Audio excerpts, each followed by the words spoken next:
احنا ننطي فرصة للكل، ننطي لك ولغيرك ولغيرك، لوكلاء الدفاع، للمدعي العام وللغير، بس بحدود.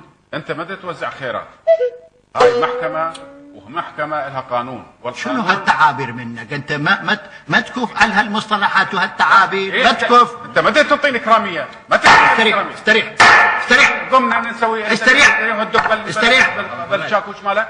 ما تكف من هالتعابير. لو كان نعرف كنا ناخذ استراحة.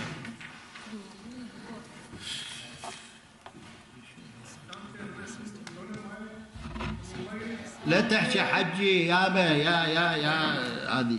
انت وين قاعد؟ ما قاعد بالمضارب العشيرة يا سيد. انت امام محكمة. انطوهم ما يابا، اللي يريدون كل شيء وفر لهم. ايش طلعت؟ صوم الاحترام ما ينفرض بالقوة سيد رؤوف. اسكت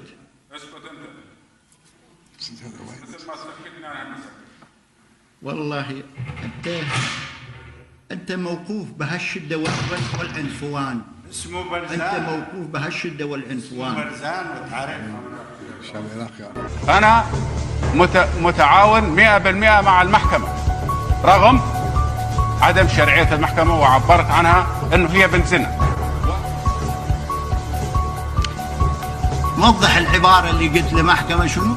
وهي بنت زنا. اولادكم لولا طلب حقه. وين قبرهم لولا؟ صحيح طلب حقه. انا بهذه ايده وانطيه الاسماء وانطيهم البيوت واحد واحد، ومن ضمن اولاد هذه الشهداء ابوهم موجود حي يرزق ويروي لك الحادثه بما هي، وايضا انطيك البيوت وانطيك اسمائهم بالاسم. اذا طلع واحد مستلميه دافنيه اني انذب بالقفص يم برزان. نعم. هذا القفص شرف. هذا القفص سيادة القاضي، هذا القفص شرف. استمر شرف سيادة القاضي أرجوك اسمعني. هذا الصعلوك لا أنا عندما أتكلم حتى أكون دقيق. تدري ليش؟ حسن الألفاظ لا يغلط. سيد أحمد، احنا قلنا لك أنت تجاوب على الأسئلة بشكل أصولي وقانوني. عفوا، أنا عندما أجاوب وأقول إذا كان كلامي كذب أنا أكون متهم. لا نقبل لا منك ولا من المتهمين كلمات غير لائقة بالمحكمة. هو لا زال متهم. احنا هذا الشيء قانون. المتهم متهم حتى تثبت فتتكلم بريء. احنا وياه، لكنه انا اذا اثبت اذا انا اكذب انا اكون متهم. انت لا تحكي بالقانون. نعم. تدري ليش؟ انت روح خذ الشلاب مالك وروح كرب النخلاط مالتك. نخلاط شرف على قدهن. انت على قدهن. انت ايش جابك على القانون؟ ايش جابك على القانون؟ عدم الحوار بيننا. هاي حيل قوية.